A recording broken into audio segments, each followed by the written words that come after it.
Good evening. My name is Craig Stevenson, and I am a project manager with the Naugatuck+Valley Council of Governments. And we are here tonight in Seymour Town Hall to welcome Fred Welk from the Connecticut Community Economic Development Fund.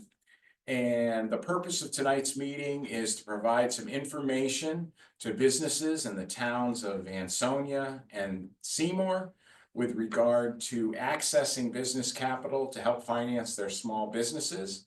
We're doing this in conjunction with the city of Ansonia and the town of Seymour and the Naugatuck+Valley Council of Governments as part of our effort to remove the Kinneytown Dam and restore the Naugatuck River. And this is an effort to help the businesses that are going to be affected by that. And so without any further ado, I will introduce Fred Welk and invite him to give our presentation. I just wanted to say. Oh, I'm sorry. Okay, that's a. I apologize. Let me recognize Sheila O'Malley, who is the economic developer for both of those communities. Yes, thanks. Thank you very much, Steve, Craig, and thank you, Fred. I just want to say if anyone's missing tonight's presentation, you're a small business, the link is going to be up online. Please take advantage of it, and we'll have pamphlets in both city halls, town hall here in Seymour and in Ansonia City Hall. So just want you to encourage you to explore opportunities for future development projects. Thank you.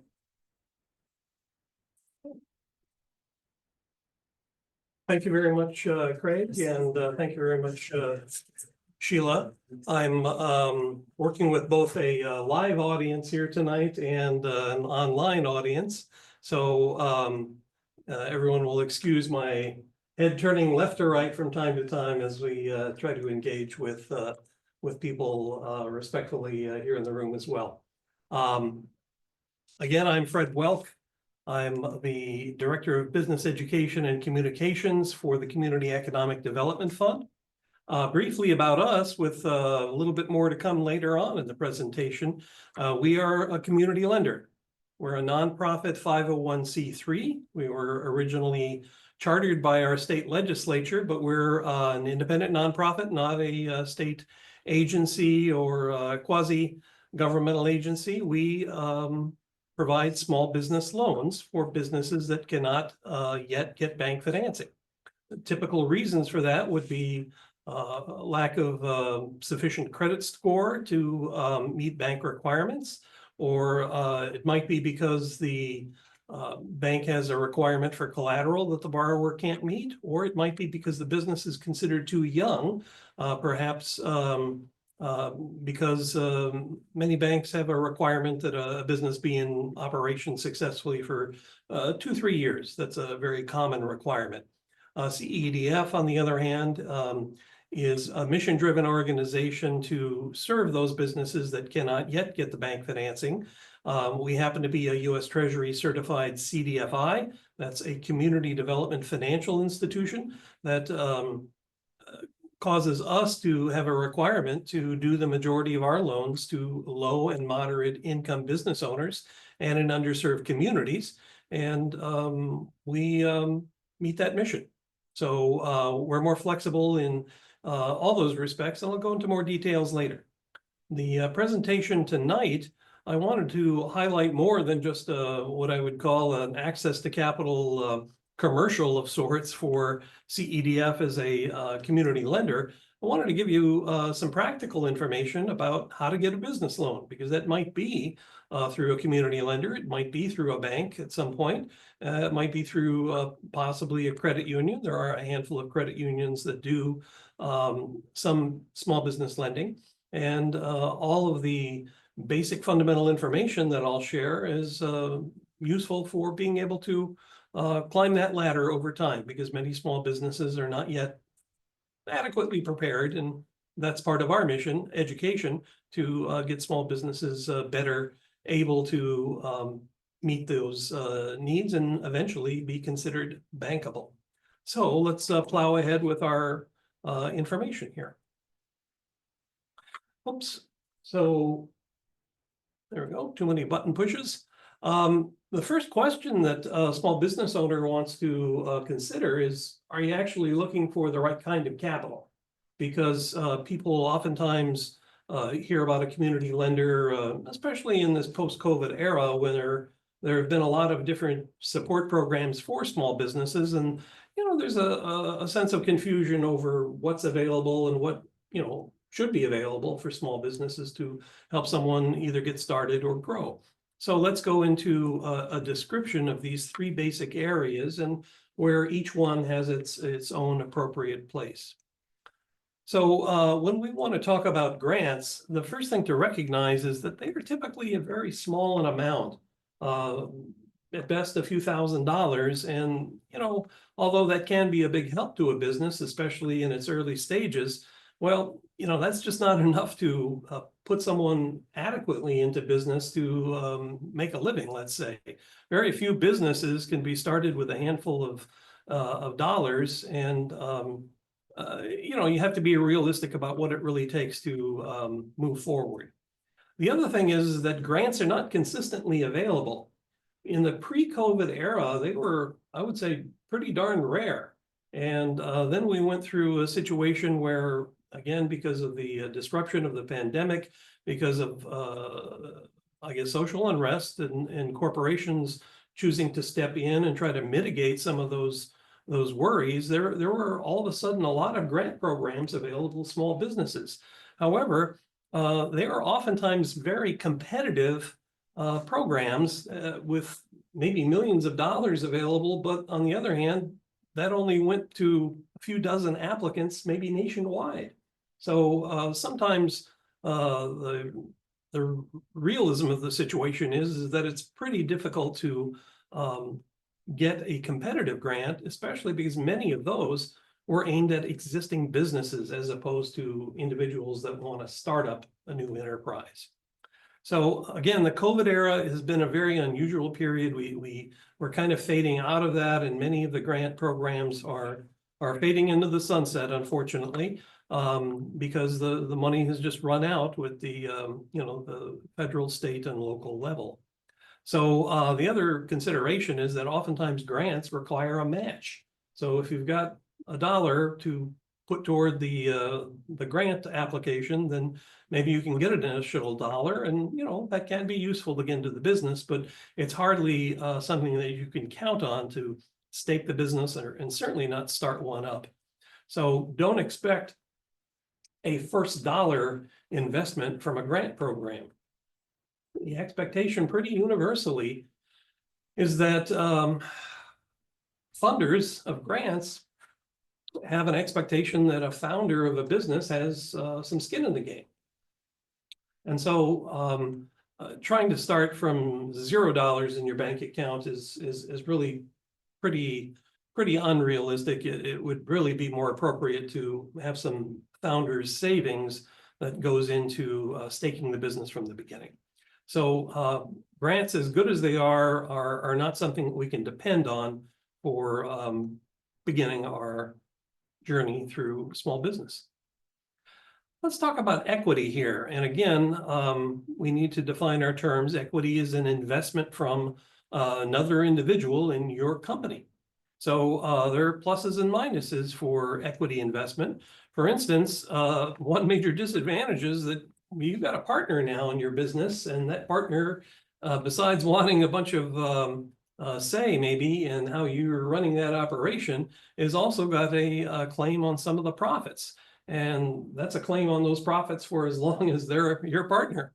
So that can be quite a bit more expensive than simply getting a business loan. So got to count on the fact that you're going to be pretty congenial working with this individual, and you may be paired for life. So it's potentially much more expensive than debt. There's some circumstances where it makes a whole lot more sense, but you gotta look, pretty hard at what the advantages or disadvantages are there. So that can mean that an advantage is that equity would be what we would call patient capital. And if you think about the kind of the stereotypical tech startup, well, most of these tech ideas, they're not going to spring to life and start making money immediately. there's going to be some period of time that they're still developing, trying to capture their big market, maybe nationwide or even worldwide. And that takes a lot of time. And I think we all hear these stories about companies that are burning through their cash and don't make a dollar for a very long time. Very famous example, of course, is Amazon, that went years and years and years without making a nickel, but they still managed because there were people on the other side as equity investors pumping money in on the other side as faster than they could spend it. So if you have a business idea that is not going to generate money right away, you probably need an equity partner who's going to be patient enough to wait for their reward someday down the line. So again, if the business is not going to be able to make revenue right away, you probably need to think equity. So as we say, it's better if you're going to have little or no revenue initially to go that path. Another advantage with equity is that you can probably raise more dollars than you're ever going to be able to raise borrowing money, because there's some practical limits to how much debt you can have on your balance sheet, whereas there's no practical limit to how much equity money you can raise. Eventually, you could maybe even be a public company and raise money through the stock market. But of course, that's kind of a rare commodity. So most small businesses don't reach that stage. It can be very complex, of course, to get there. So the focus of our discussion, really to be practical, has to do with debt capital. So the advantage of debt capital or borrowing money is that you retain the ownership of the company without bringing in partners. And if you happen to be an individual who's got your mind made up about how you want to run things, then maybe you're in a better situation if you do not have partners that you're going to have to contest with over the details of the business operation. You also are going to know exactly how much your funding is going to cost, because a business loan is going to be, I guess, priced out on a very transparent basis. Whereas, as we said with equity, you know, it's kind of an open-ended thing, because your cost is based on the profits that you're going to share with someone, and that's a very indefinite concept. So that's why we can very easily maintain that debt capital is cheaper, for the most part, than equity. There's some, I guess, provisos about that, especially when people are not borrowing smart, when they're out on the wild west of the internet and getting high interest loans that really don't make sense for any kind of business, but that's kind of a digression. So our however here in this section is that you got to remember that the lender, whether it's a community lender, a bank, or credit union, or a private individual who chooses to loan you money, well, you have to pay them as agreed. So you have to have sufficient profits to be able to meet that debt service. And that is, unfortunately, as people are kind of in the mode of being new to the business world, that's something they overlook, is that the way that you repay a loan is through profit. And if a business doesn't have profit, then it's going to be pretty hard to get a lender confident in your trajectory. There's some exceptions if you can tell a good story, but by and large, we find that banks are very shy about young and startup businesses because they don't have a track record of profit. So there are limits, as we said, to how much you're going to be able to borrow as a result of using debt capital, contrasted to equity. And certainly you can have a mix of both of these, have a mix of all three. If you're an established business, you might qualify for some grants too. So let's take a deeper look at what I said about figuring out how much you can comfortably or can you actually comfortably pay back the amount of money that you say that you want to borrow. And as a community lender, we get hundreds of inquiries every year. And it's kind of unfortunate and kind of transparent on the inquiry forms that come to us that sometimes people don't really have any concept of the repayment part. They've got the borrowing part down, but the repayment part, maybe they haven't really given a lot of thought to, and we're going to illustrate what you should be doing here tonight. So in this respect, As we just said, the dollars that are required to be able to pay back a loan come from profits, right? And so there is a concept on the lender's side, which we call debt service coverage, and I'm going to explain to you why that is important for a small business owner to kind of have their familiarity with.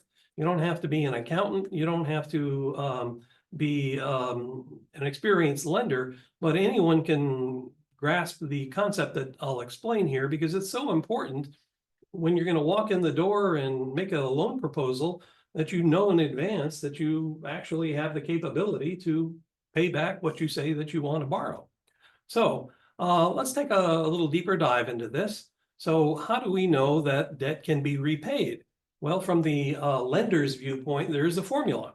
And that formula includes something called free cash flow, which is a finance term, but it's defined as your net operating profit after you pay your taxes and subtracting out any investment that you're going to have to make in what we call operating capital. And what that means in a short illustration is that whatever money is left after you pay your taxes at the end of a year or a period, so to speak, you may have to make some provision for something that is going to be necessary for you to keep operating. For instance, if the truck is broken down and you need a new transmission, well, you're out of business next year unless you put aside enough capital in order to repair that truck. So you've got to make an allowance there. And so that's our calculation for free cash flow, a very important concept. So what is the lender looking at? Well, we're looking at, again, debt service coverage ratio. And our definition of that is taking the annual operating income and dividing it into the annual debt service. And what that means is you take how much you're earning as a business and you divide it into all the loan payments that you might have. Because that's the way we're going to get to the bottom line of whether you can afford what you're asking for. So we have some more definitions here for you. Annual net operating income means your gross income, just subtracting out your operating expenses. And when I say annual debt service, that means, again, adding up all your current debts, principal and interest, because you've got an obligation to make those repayments. And before you take on another obligation to have to repay even more, we want to be sure that you can cover what you got, okay? So one other concept that's very important for small businesses, because most small businesses and the business owner are kind of one and the same. And so a lender is going to look at what's called global debt service, including both personal and business income in the calculation, because it makes no sense to give the business a loan if in fact you've got, well, you're strung out on your student loans and your Maserati loan and your expensive house mortgage and so forth and so on. If you can't meet all of those obligations, well, then adding a little more business debt is not going to make any sense from the lender's point of view. So everyone's got to be able to get paid, and we need to do a calculation on that.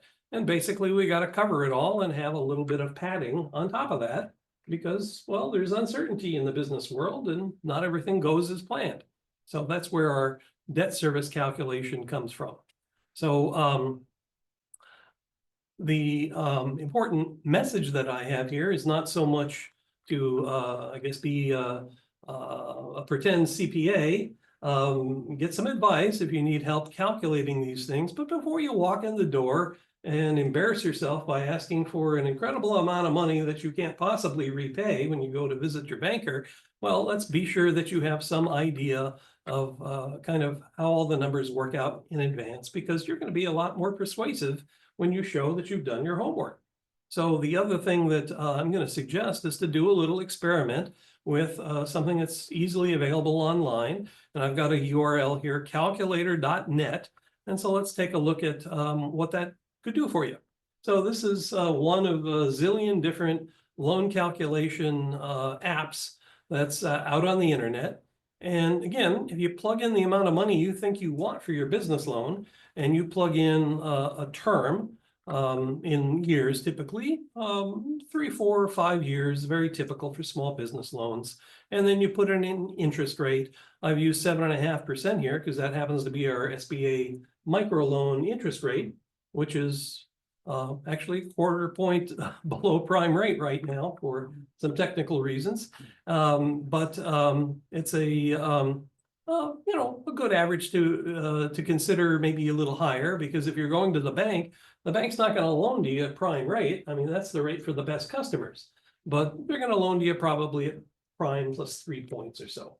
So, a quotation from a bank might be 10 or 11% if you can qualify for that, but that's the reality of our current economy. Community lender is going to be actually a better deal, so keep that tucked away for you as well. But when you grind the numbers out here, what you're going to find is a payment. And if that payment doesn't feel good for you, in addition to all your other business obligations and your personal obligations, then you probably need to rethink your plan. So again, don't embarrass yourself by asking for the moon when you go in to talk to the lender. Be sure that you at least have, you're in the ballpark, let's say, because that'll make you a little more credible prospect. So let's talk about something else that's important to a business lender, because it's kind of important that you put yourself in the head of what the lender is thinking, not just kind of considering your own needs. If you want to make a deal with someone, you got to look at it from their side of the table too. So the way I term this is that you've got to be sure that you can express that there is a plan B if something doesn't work out in the business world, which is unfortunately very common. There's always challenges. And if the business stumbles, how are you going to repay that loan? So a lender wants to look at what's called secondary sources of repayment. And that can take a number of different forms. For instance, you may have a business that you're operating as a side venture. You may have a full-time job somewhere, and that could, in fact, be considered a secondary source of repayment because, if you're a person of your word and you're going to personally guarantee the loan, which is going to be required by any small business lender, then if things don't work out, will you have a way to make good on that obligation someday? So that's an example that you have some full-time employment. Another possibility might be that you have a spouse or a partner who's willing to be a guarantor in the loan. And in fact, that could be a secondary source of repayment. You might have some other assets that could be pledged in time, which of course gets into the terminology of collateral. But again, all of these possibilities are things that the lender would favorably consider in granting a business loan. So loan guarantors, that is, a partner, a spouse, Uncle Charlie who has great faith in you and wants to see you get that business started and is willing to sign on the line for you, just like a co-signer on an automobile loan for someone who's just getting started. There are programs that we would call loan guarantees. I think a better terminology is credit assistance. And sometimes an organization like CEDF is able to work out an arrangement, and we've done so in several parts of the state with some regional foundations, and historically with the Department of Economic and Community Development for a women's and minority guarantee program. That statewide program is kind of running on fumes because it's been utilized so much over the years.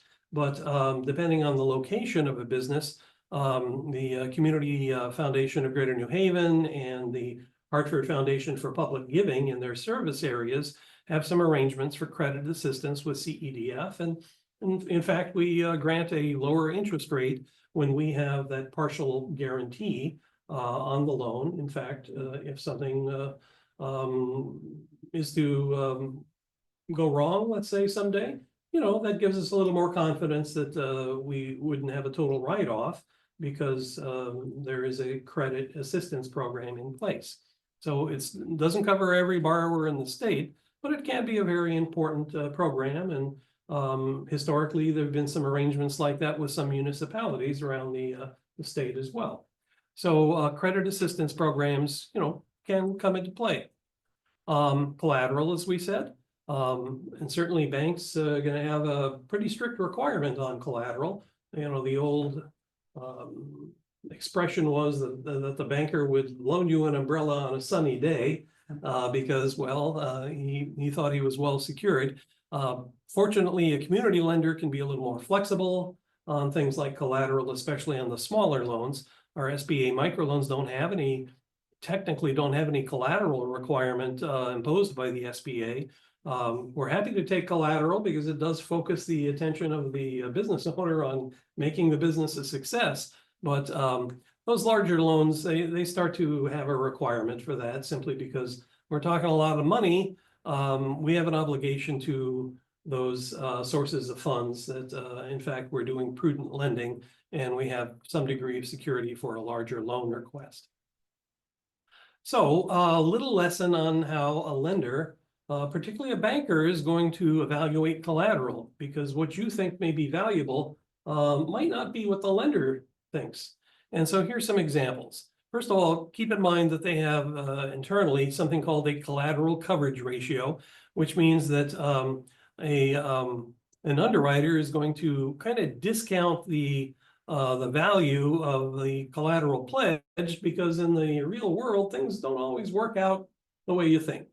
And so an example would be that because even if real estate has an appraised value of, using a round figure example here, $100,000, well, the bank's going to say, you know, we'll loan based on 85% of that or less, because sadly, if the business stumbles and they end up having to reach for the collateral, well, you know, sometimes those sales are under duress. Sometimes the market's in a downturn. It's never quite what you expected, unfortunately, when the appraisal was made. And so they make an allowance for that.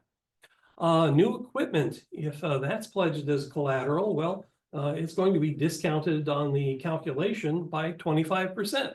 And you say, well, it's brand new. Why would you do that? Well, the reality is that if you've ever gone out to a tag sale and you saw something on the table that was brand new, you still want a deal, because otherwise you just go to the store and you'd buy it and you'd have the security of knowing it was new and maybe even the warranty. But here, it's kind of like a proverbial tag sale that whoever's going to buy it's going to want a deal. Now, when we get to used equipment, well, you know, all the bets are off, because the condition of the used equipment could, well, be pretty lousy. And so there's going to be a 50% discount, and that's off of a value in some table called orderly liquidation value. And probably the auctioneers keep books of their estimates of how much things really go for. And so the lender is going to consider all those factors. And then finally, you may have accounts receivable or inventory in the business. And the sad reality here is that if you haven't been able to collect the money from someone who owes you money, well, how is the lender going to collect it any more efficiently than you were not able to? And then when we get to inventory, sometimes using a retail store example, well, unfortunately, things are shop worn. If you've ever been to one of those going out of business sales, you know that sometimes things look pretty picked over by the time everything is off the shelves. And sometimes things just kind of disappear in the middle of the night. And that's a disadvantage that lenders just have to protect against. So let's move into another consideration from the lender's point of view, and that's whether they consider your business plan to be credible. So the first thing to consider here is that, did you put everything in your business plan that's really necessary? And I'm going to throw up here kind of a summary, and there's no perfect outline for a business plan. There's plenty of resources on the internet to give you an outline, and there's no magic about the order in which things appear. But the idea is, are you telling a story that someone can relate to someone else who might be on the credit committee making a judgment on your loan proposal? Because the lender, they want to see that you put some thought into your plans. And, the best way to demonstrate you've put thought into things is to put it in writing. And if in fact you've done that, then you're telling a good story. You're covering all of the obvious questions that someone might have. You're going to be viewed as being well prepared. So that's some advice there. Again, the magic is not in the outline or the content or the number of pages. It's The magic is in, did you cover the topic and can you make a persuasive case for yourself? The other thing that you want to consider, that the lender certainly can consider, is do you actually have enough invested in the business yourself? So no lender wants to take 100% of the risk, okay? So it's pretty crucial that you've got, again, we'll use the terminology from the jargon, do you have skin in the game? If you don't have enough at risk to make the lender feel like you're really committed, that you've put in your savings, you've got something financially at risk to make this particular enterprise work, well, then they're going to feel like they're carrying too much of the risk, and that's going to be very hard to support that sort of proposal. So no magic number again, but if we want to use round figures just for some guidance here, 20% of the investment is maybe a reasonable number. I would say if you get too much below that, the lender's going to think, well, gosh, I think we're carrying too much of the load.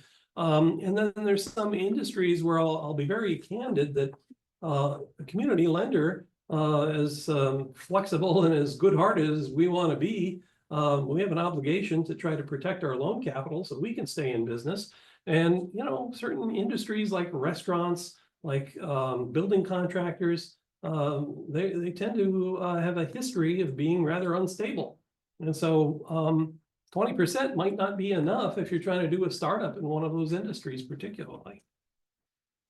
Something else that a lender is going to consider is, well, what's going on in the economy? Okay, economies go up and down. Industries have cycles. I think we all learned from COVID that some industries fared much better than others. And then also, you've got to be able to tell a convincing story of what's going on in your business. Do you have the plan in place? Do you have the management backup, so to speak, that if you're a sole owner and you've got maybe hired employees, but do you have enough of a team where if you're laid up with the flu or something, that things aren't going to go off the rails? So being able to show in your business plan that you've covered some content that demonstrates that you're on the upside in the economy and your industry and your own business is going to be a plus for you when you try to make a loan presentation. So another factor here is, again, your situation personally and whether we believe in you as an individual. So there is another old saying, so to speak, in the world of entrepreneurship that investors, particularly, the angel investors, the venture capitalists, they don't bet on horses, as in betting in a horse race. They bet on the jockeys. And if they don't have confidence in the jockey is going to win the race, they don't particularly care so much about what's going on with the horse, because it's the jockey that makes the horse get over the finish line first. So personal and business credit scores are considered to be a proxy or kind of a substitute for your character. And we can get into what's called the 5 C's of credit, which is other factors that conveniently begin with the letter C. But the fundamental one is character and whether a lender believes in you as a business owner. So credit score is important, not so much just because of a particular number that someone has put on your head, so to speak. It's because of what it stands for, because the lender really can't look into your soul and know what your character really is. So kind of looking at what you've done in the past as a result of how your credit score tracks is some indication, and especially the banks that don't have time to spend a lot of time getting to know a business owner, like in the days of old when the banker knew everyone on Main Street. Well, community lenders are a little more flexible because we spend more time with our prospects in order to get to know them. The evidence that I have here for why credit scores are, well, let's say the shorthand, excuse me, for your character can be illustrated by this report that came from the Federal Reserve, or actually it came from Fair Isaac Corporation, which people probably know as the FICO calculations that credit bureaus use. But Federal Reserve distributed this information a few years ago. And so here's what credit scores have to do with loan repayment. So as you can see, that as credit scores get worse, the default rate goes way up. And so is it any surprise that some banks have a pretty hard line on credit? If you're not at least 680, you know, maybe we don't want to consider you until you can improve that credit score. Our approach as a community lender is that we don't have a hard number. We want to know the story. And because we have the time to work with our prospects and investigate, you know, kind of what your situation is and how you got there, we may find that there's some things that can explain a weak credit score. You might have had medical problems. You might have had a bad divorce. You know, there's all sorts of factors, but if we can take a closer look and just find that there's not an indication that you simply don't like to pay your bills, you know, maybe that's something that can be mitigated with other aspects of your loan proposal. But the important thing is that, well, credit scores are important, even if we don't have a hard number. And the important thing is also that it has some indication that it's getting better, not getting worse. So we would expect that things, especially lately, are on the right track. So reviewing again here, personal and business credit scores. Also, your knowledge of the business and your indication that you're willing to learn, because we have a team of business advisors that work with all of our borrowers. And if your personality is such that you feel like you don't need that because, well, you know it all, that may actually come through in the conversations with a loan officer. And we have had individuals that clearly weren't a good match for our organization because it's a collaborative effort to help a small business stay on the rails sometimes. We'll get into more of our business advisory program here later, but that's kind of a human fundamental, is that you have to believe in the person, and personality may have a big impact on it. Also, we consider industry and management experience to be highly important because from time to time we get a prospect that comes in and says, well, you know, I have a dream of opening a restaurant, always wanted to run a restaurant. And, you know, we say, well, you know, have you been a restaurant manager? Nope. Well, have you been a chef in a restaurant? No. Did you ever work in a restaurant? Well, not yet, but we go out to dinner every Friday, and it looks like a lot of fun to be a restaurant owner. And at that point, we consider that you probably would do better in another industry because, well, restaurants are pretty intensive.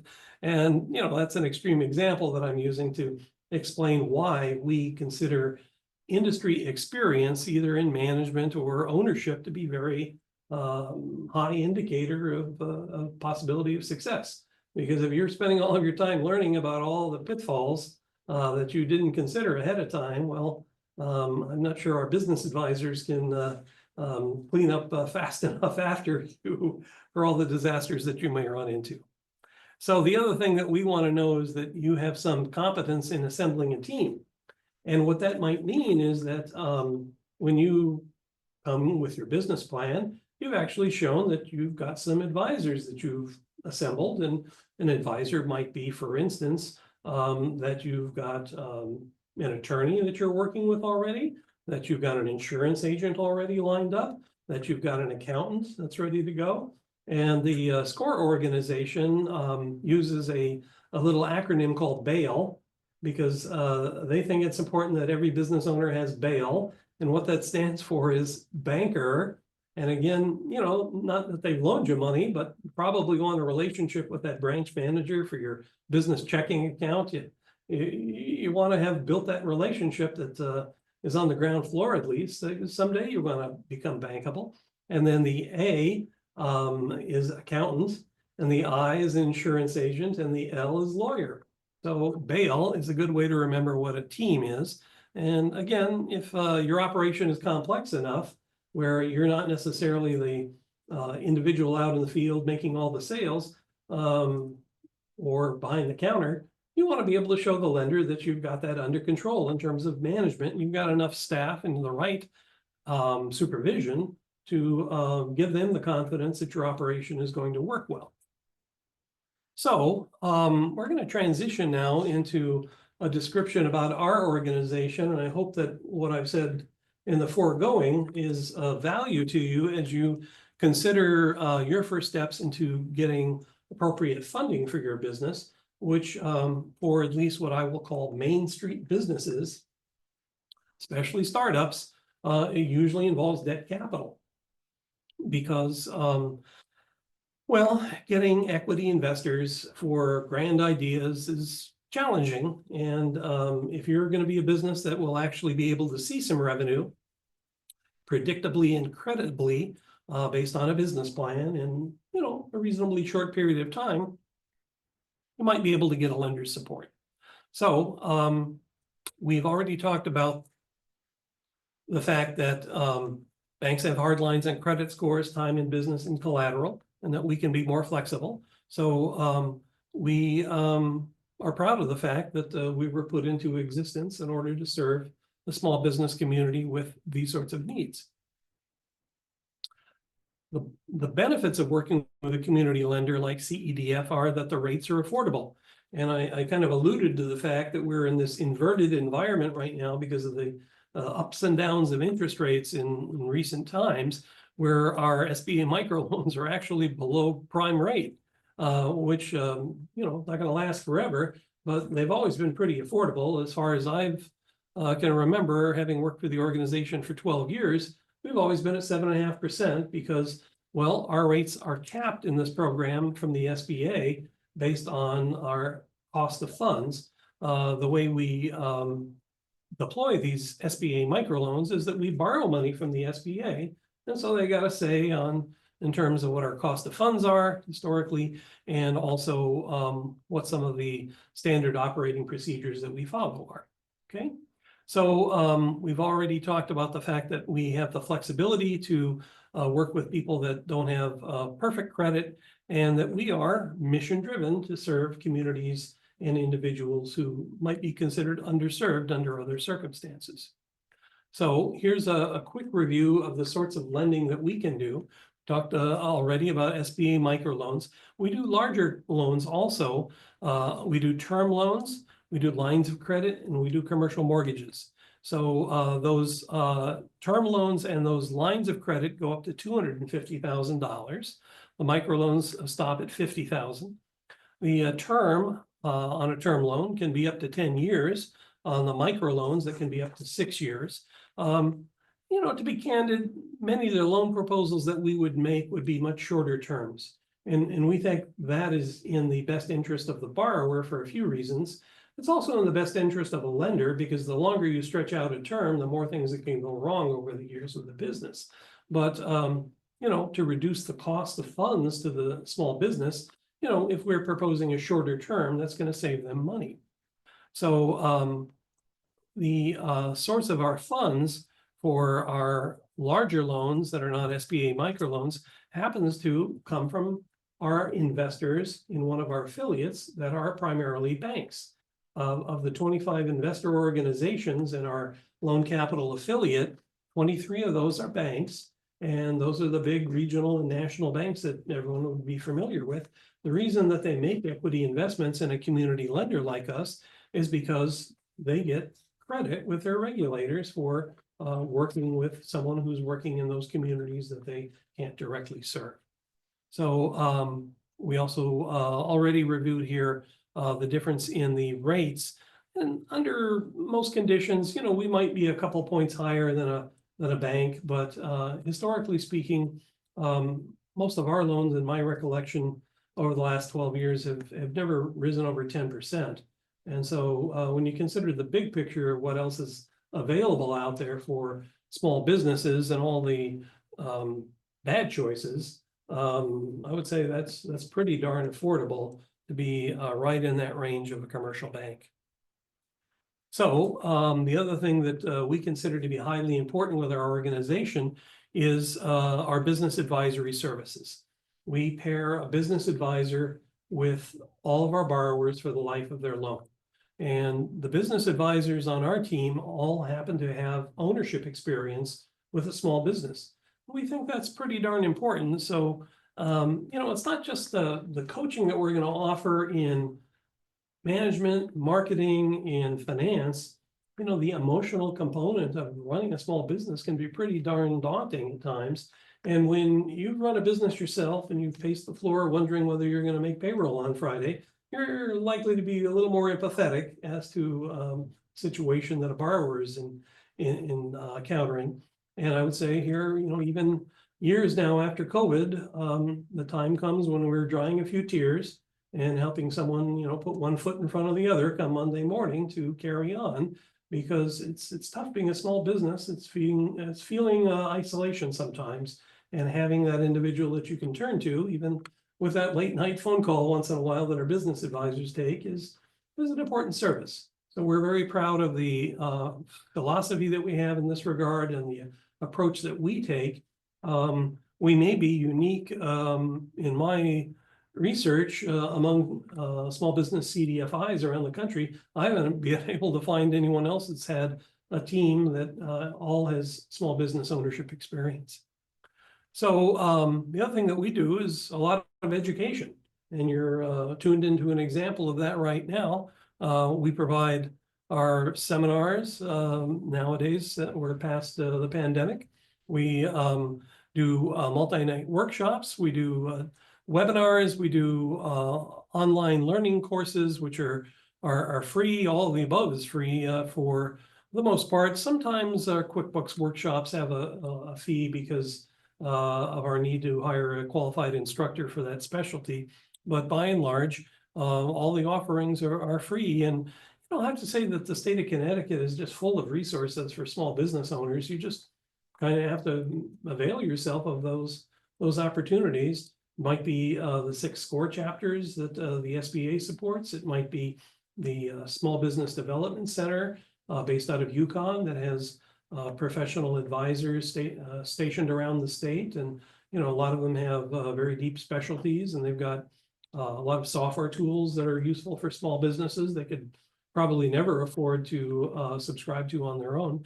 And then the Women's Business Development Council that has offices across the state, and a lot of programs, especially for childcare and other specializations like that. So we add to it by being, I think, the premier educator among community lenders. And we would encourage you to go to our weteachsuccess.org website to tune into that. We've actually launched something quite new, which is a free course called Ready for Business Success, because we find that historically speaking, people will come and they'll make a loan inquiry, but they wouldn't necessarily follow through on a full application. And we had to ask ourselves, well, what can we do to help to make someone feel like they're better prepared and they're prepared for success? So I'm going to skip over the video here because of the difficulties with Zoom. But if you go to our website, cedf.com/inquiry, you're going to be presented with a choice after you read the description of the course. And if you choose to enroll in Ready for Business Success, as opposed to barreling ahead to a loan application, even if you're not considering yourself fully prepared, well, there's a better option, and it's take the course and invest the hours and the time in order to be successful. So the first thing we're going to do is we're going to teach you a whole lot of things about funding. And it's many of the concepts that we reviewed tonight. So there's a good opportunity to take a review of the material that was presented in this particular webinar. And we're going to give you a score based on the questions that we'll ask you. And you'll have some idea of how well prepared you are at that point. So whether you're well prepared or you got a lot of work to do, we want you to consider continuing on to what we call the business concept self-evaluation. Because you probably want to take a deeper dive into what you're considering and whether you've asked yourself all the right questions about your particular business. So when you get to that second part, we're going to give you this description of why you should invest the hours, because I'll be candid, it's going to take you hours to go through this, reading the questions and writing some thoughtful answers. If you can't invest the time in yourself to write some thoughtful answers that will help you basically complete an outline for a business plan, then, I gotta say, how serious are you about putting the ground floor in and proper foundations for your small business? So an example of what we do, and by the way, you don't have to do this all in one session. You can come back to it for time and time again with a login that we provide. But, a question might be describe the product or service. And then there's a lot of other thoughtful questions, about 53 of them, that we're going to take you through as you complete the second section. So once you're done, we're going to offer you a chance to get advice. And it may be from someone on our staff. It may be someone from one of the partner organizations that we collaborate with. I already mentioned SCORE and SBDC and the Women's Business Center. But we'll get you connected with an appropriate advisor. And this outline that you've created for yourself, of which we'll deliver to you a nice PDF copy, you'll be able to sit down with that advisor and, have some good discussion about your business and what its strong points are and what its weak points are. So that's our contribution to helping everyone get better prepared and being successful on the first swing and getting a business loan. So if there are questions with our local audience, I'll be glad to take those questions now. Otherwise, we're going to end up signing off, and you can always contact me at the email address that you see on the screen here. Happy to answer questions at any time that comes up, and we'll get you in the right place to be successful with your quest at getting a business loan. Anything here locally we have, or do we cover it for you tonight, sir? Okay, very good. Yes, sir. I just have one question. One of the businesses that I talked to about coming tonight, the gentleman was interested in starting a new business. And as you pointed out, and as we've run into as economic developers, that can be a tough enterprise to fund. Yep. Can you maybe talk a little bit about how CEDF can help a small business starting out? Sure. So several ways. First of all, I'll be clear that it is a taller mountain to climb because you've got no track record. So the business plan has to be particularly well done. There needs to be financial forecasts that probably should be done with the assistance of an accountant or some other skilled business advisor that's done that before, because we're going to expect to see a spreadsheet that encompasses all of the projected revenue, all of those projected expenses, and all of those other outflows of money, like paying your loan. And if you put it on a spreadsheet from month to month, you're going to have a number at the top that's your starting cash, and you're going to have a bottom of each column that's going to be your ending cash. And we kind of hope that you'd find at the bottom of each column that it's a positive number, and that you're in fact not going to run out of money after the third or fourth month because you didn't consider some important things. We probably do about 25% of our loans to startups and to very young businesses, and they've all had to show a degree of preparation that would, be far beyond what we might require for a business that's established, because again, there's a track record shown with these established businesses. Resources that we have available. We have a free business plan course available on our WeTeachSuccess.org website. People can invest the time in themselves in order to teach themselves how to do a business plan format. As I spoke, those other organizations are happy to help you as well. Maybe you need a little more guidance at your elbow. But we do a degree of pre-loan counseling for businesses that we consider are pretty darn close, but need a little more briefing in order to get themselves organized. So that grew out of a program that we were involved in with the SBA, which was the SBA Navigator program that ran after COVID for a couple of years, and we were a spoke participant in that program. So gave us a view that sometimes we can get a good borrower if they just get a little extra advice and guidance as they get prepared to make their proposal. A lender has some degree of liability. We can't do your business plan for you because we're going to have to pass judgment on the business plan, so it can't be our work. But we can point out what you need to do, and maybe give you some advice on areas that you need to go back and polish up before we're gonna consider it, ready for prime time. So plenty of resources out there and we'll help get you directed. So again, we want you to be successful with your loan application. It doesn't do us any good to have, people that, we have to say, not yet to. We don't like to say no at all, but, you know, occasionally there's a business proposal or concept that just, you know, it's not well thought through and maybe just doesn't have that, any fair chance of success because of the way the preparation has been done. But by and large, if we're gonna do a decline, it's going to be not yet, because there's some things that you still need to consider. Hope that helps.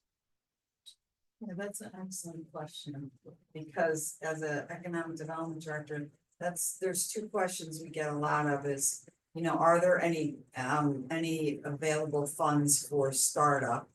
And are there grant funds?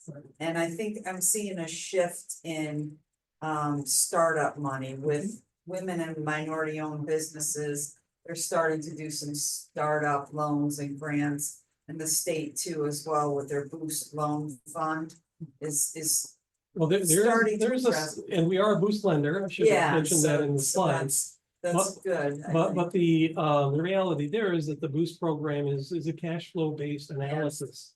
And so there are far more restrictions on a startup Yeah, in that program for us to be able to present a kind of a credible approval because of the state requirements there in the program.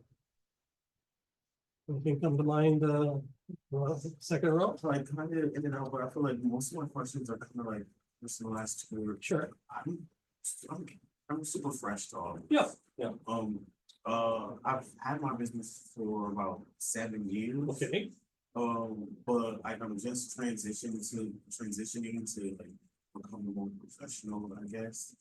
And yeah, I'm wondering if my business plan was enough. You know, it's a 20-page long business plan. It has a spreadsheet. Good. However, it doesn't have that part about paying back the loan. But Well- it doesn't mention the loan inside of it. Like I tried my best to, you know what I mean? And, Well, the advice I'd give is to plug in with one of the advisory organizations. Because they can sit down with you. business advisors are great. Mhm. They'll tell you what you need or what you don't need in that business plan. So a SCORE volunteer, you know, would take that assignment, sit down with you, go through your calculations and say, well, look, you say you wanted X, how much is it gonna cost to get X? And, you know, let's do that spreadsheet again and let's see if that flows through, if that makes sense. Yeah. In terms of, go ahead. No, sorry. But listening to this, I feel like I definitely asked for too much money, maybe the first time, but I don't know, maybe lot of people do according to that. my industry, maybe I asked for the right amount of money. Well, I got a piece of advice there is that there are two reasons a company goes out of business. Okay, one is that they borrow too much money. The other is they don't borrow enough money. Okay, and that's not to be funny, you need to drill down what it means. What Well, exactly? if you borrow too much money, it's because you couldn't handle the debt service and you couldn't meet your obligations. Yeah. On the other side, if you don't borrow enough money, it's kind of a shorthand for you didn't accumulate enough capital as the owner in order to do the job to be competitive in your industry. Okay, so you can't expect that, again, with the startup, that you're gonna go out and get a grant and you're gonna have all the money that you need to be competitive in an industry that has probably a bunch of other people that are already established. So when you talked about making your business more professional, I would invite you to check out our literature table over here, because we've got some booklets that help you go through a checklist of figuring out, you know, what things you need to do to be, what would we say, a compliant business. Right. And also how to climb the ladder of being financially competent, because it's a journey. You know, some people are still managing out of their hip pocket or their checkbook, and that's not the way to run a business. You need to get a little farther up the ladder. So I hope that's a help to you. Great. Thanks, Brad. Yeah, Appreciate it. our pleasure to help, and if Craig needs help with edit or something, to step off the dead air in front, I can do that for you too. To, get me a push end of the. Yeah, we can do that. Yes, maybe before you do that, you Uh-huh. tell them where to find you. I know it's on your materials, Sure. or on here. Well, just, Is it CEDF.com or Yep. CEDF.org? well, as a matter of fact, both of them go there. Okay. So, we got you covered. So, the Community Economic Development Funds, comes up in the search, rankings pretty high because we've been around for a while. So I'm sure you can find CEDF and find your way to our, inquiry page, which again is gonna offer you that free course first before you barrel ahead into, maybe making an unsuccessful loan application. Better to prepare to make it successful. And I just wanted to thank you, Fred and NVCOG, on behalf of First Selectwoman Anne Marie Dragonis and Mayor Cassetti for presenting tonight, and thanks for the participants as well. So, Our pleasure, and we're here for you when you've got someone who needs help that you need to refer our direction. We thank you for that. Thank you. I said.